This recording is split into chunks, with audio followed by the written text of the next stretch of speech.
Hello बच्चों, जय श्री कृष्ण। कैसे हो सब? अभी तो हमने एग्जाम पूरी कर ली है। अब हम फिर से दूसरा सेमेस्टर पढ़ने जा रहे हैं। ओके, तो पहले सेमेस्टर की हमने एग्जाम क्लियर कर ली है और बहुत जल्दी हमें उसका रिजल्ट भी मिल जाएगा। ठीक है, तो आज के वीडियो में हम हमारा द्वितीय जो सत्र है उसका स्टार्ट करेंगे चैप्टर।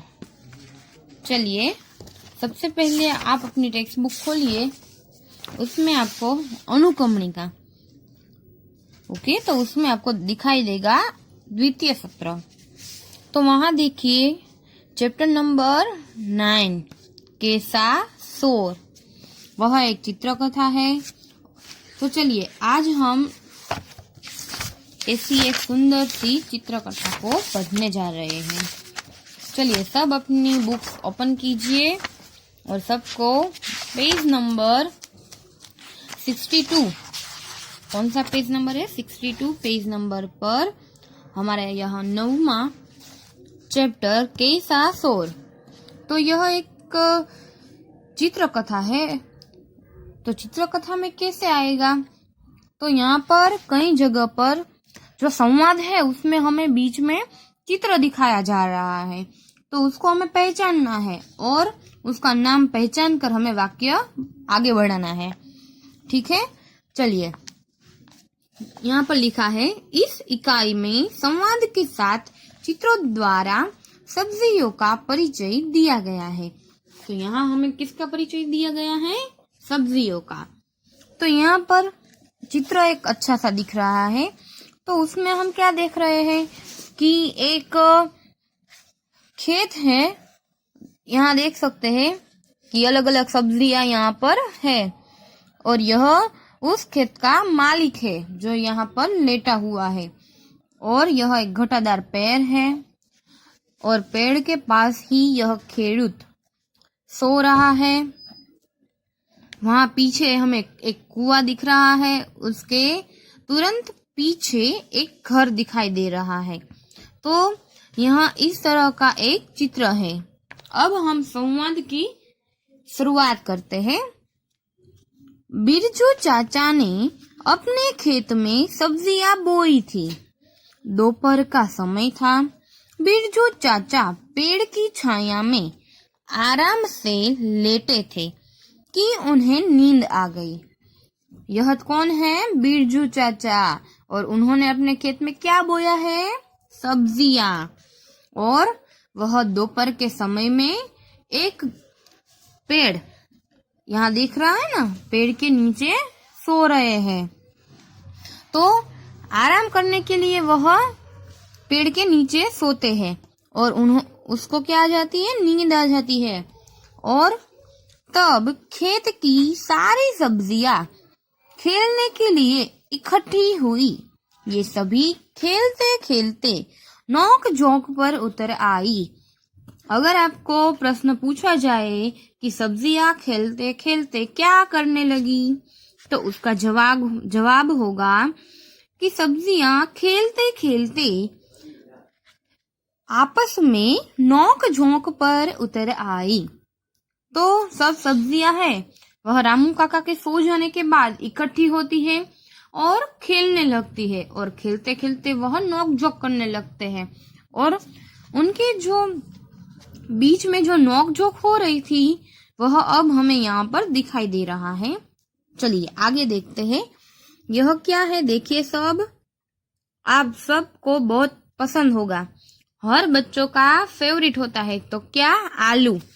आलू ने कहा, मैं सब सब्जियों में सरताज हूँ, सभी सब्जियां मेरे बिना अधूरी है। बच्चों बूढ़ों को मैं बहुत भाता हूँ।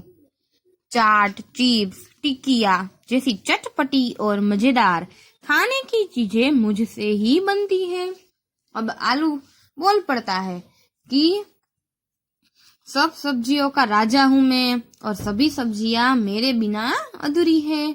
वो चाहे बच्चे हो, बूढ़े हो, सभी को मैं बहुत प्यारा लगता हूँ और बहुत पसंद हूँ। तो उसके बाद यह देखिए, यह क्या है? शक्करिया।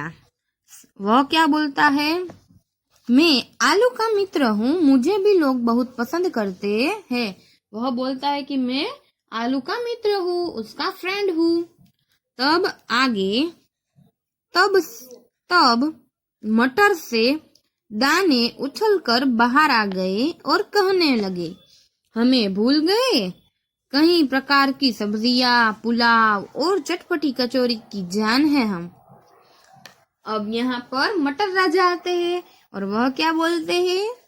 मटर के जो दाने हैं वह उछल उछल कर बाहर आकर बोलते हैं, हमें मत भूल जाना। क्योंकि जब किसी चाट बनता है, पुलाव बनता है या चटपटी कचौरी, तो उनमें जो मसाला होता है उसमें हम मटर के दाने भी डालते हैं। तो वह कहता है हमें मत भूलना। फिर आगे उसी समय लौकी और गाजर कूद पड़े। लौकी और गाजर। अब वह क्या बोलते हैं? तो वह कह रहे हैं, रायता, कोफ्ते और हलवा हमारे बिना कैसे बन सकते हैं?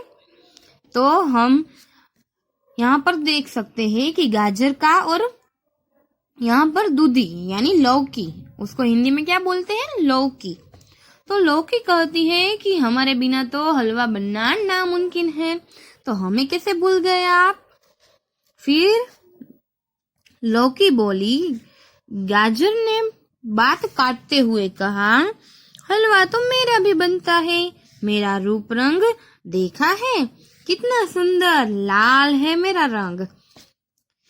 चलिए, हम सब ने हलवा तो खाया ही है गाजर का। तो यहाँ पर लौकी जब बोलने जाती है तो गाजर उसे चुप करवा देता है और क्या कहता है कि हलवा तो मेरा भी बनता है और मेरा हलवा जो बनता है उसका रंग कितना अच्छा लाल आता है, कितना अच्छा लगता है। वह इस तरह से कहता है, मेरा नाम सुनते ही मुंह में पानी आ जाता है, मुझे खाने से लोग स्वस्थ रहते हैं। तो गाजर कहता है कि मेरा जो हलवा होता है वह सबको अच्छा लगता है और वह खाने से सब लोग स्वस्थ रहते हैं और सबके मुंह में पानी भी आ जाता है मेरा नाम सुनकर। तो यह सुनकर गोभी आगे आई, मैं भी आरोग्य के लिए उपयोगी हूँ। सब्जी के अलावा कचुम्बर और सलाद में भी मेरा स्थान है। हम सब खाते हैं ना गोभी, यानी कि हम उसको गुजराती में बोलते हैं फ्लावर, सॉरी कोबीज बोलते हैं। गोभी को हम कोबीज बोलते हैं। तो कोबीज का उपयोग हम कहाँ करते हैं? तो सब्जी तो बनती है पर उसके अलावा कचुम्बर यानी सलाद और सलाद कचुम्बर यानी वो हम करते हैं ना कचुम्बर टाइप, उसको हम छोटे छोटे पीस करके भी खा सकते हैं। और तरीके से देखें तो हम किसी सलाद बना रहे हो, मिक्स वेजिटेबल सलाद बन रहा हो तो उसमें भी हम इसको डाल सकते हैं। फिर यह सुनकर मिर्ची पीछे क्यों रहे, वह भी कहने लगी, सभी चुप हो जाइए। मिर्ची क्या कहती है? चुप हो जाइए सब, मेरे बिना आप सबकी क्या कीमत है? मेरे बिना सभी सब्जियां फीकी है, मैं पतली और चुस्त हूँ। तो यहाँ पर मिर्ची ऐसा बोल रही है कि सभी सब्जियों में तिखास के लिए मेरा उपयोग होता है। तभी भिंडी कहती है, भिंडी अपनी कोमलता और अनूठे स्वाद की प्रशंसा करने लगी। अब करेला कैसे चुप बैठता, वह बोलने जा रहा था तो टमाटर ने उसको बीच में ही रोक दिया। तेरा नाम सुनते ही बच्चे दूर भागते हैं, मेरा खट्टा मीठा स्वाद सबको प्यारा लगता है। यह बात सुनकर करेला चुप चिल्लाया और बोला, सिर्फ रूप रंग ही काफी नहीं है, ज्वर जैसी बीमारियां ठीक करने में लोग मेरा प्रयोग करते हैं। आखिर में कलगीदार बैंगन आया, उसने सभी को शांत करते हुए कहा, दोस्त आप सब अपने अपने स्थान पर उपयोगी एवं सही है। मिलजुल कर रहने में ही हमारी भलाई है। तो यहाँ पर क्या होता है, करेला अपनी बात बोलता है, टमाटर कहता है कि मैं तो अच्छा हूँ, लाल टमाटर सुंदर सा खट्टा मीठा स्वाद सबको प्यारा लगता है। तो यह सुनकर करेला भी कहता है कि रूप रंगी काफी नहीं है, ज्वर यानी कि सबसे खतरनाक बीमारियों में लोग मेरा प्रयोग करते हैं। आखिर में बैंगन ने सबको समझा दिया कि दोस्तों सब अपने अपने स्थान पर उपयोगी है। वह कहता है मिलजुल कर रहने में ही हम सबकी भलाई है। बीट, गाजर, फिर यहाँ पर कोबीज, फिर यह है लौकी, फिर यहाँ मिर्च, यह है घोलर यानी कि जो बड़ा होता है ना उसको हम घोलर मरचा कहते हैं, को मिलाकर बनाया कचुम्बर लिज्जतदार होता है। आलू, शक्करिया, फुलेवर, फिर भिंडी से बनी सब्जी मनभावन हो बनती है। फिर मिर्च है, आदू है और कोथमीर जैसे मसाले रसोई को स्वाद और सुगंध प्रदान करते हैं। इस तरह हम एक साथ घुल मिलकर और भी मजेदार हो जाते हैं।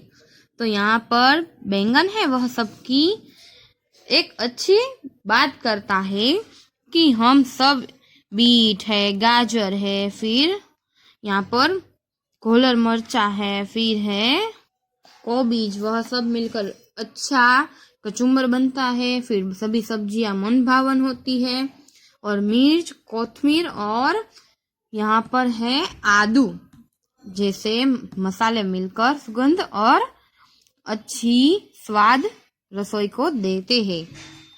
तो इतने में ही बिरजू चाचा जाग उठे। सभी सब्जियां इधर उधर भागने लगी। लौकी, करेला और ककड़ी बेलों पर जा बैठी। शक्करकंद, आलू, गाजर, बीट जमीन के अंदर घुस गए। भिंडी, मटर, बैंगन, टमाटर पौधे की डालियों पर छिप गए। बिरजू चाचा अपने काम में मशगूल हो गए। सभी सब्जियां अपने अपने स्थान पर चली जाती है और यहाँ हमारा यह चैप्टर है वह पूरा होता है। ठीक है, तो यहाँ पर हमें यह सीख मिलती है कि सभी सब्जियां होती है उसमें कोई एक अच्छी नहीं होती या कोई बुरा नहीं होता, सभी का हमें उपयोग होता ही है। और जब हम मिलजुल कर साथ में काम करते हैं या साथ में होते हैं तब हम हमारा जो काम है और बेहतर तरीके से कर सकते हैं। यह हमें यहाँ पर बैंगन कहता है कि सभी अच्छे होकर एक दूसरे को मिलजुल कर ही रहने से हमारी हम सब की भलाई है। ओके, तो नेक्स्ट लेक्चर में हम दूसरा चैप्टर स्टार्ट करेंगे। तब तक के लिए बाय।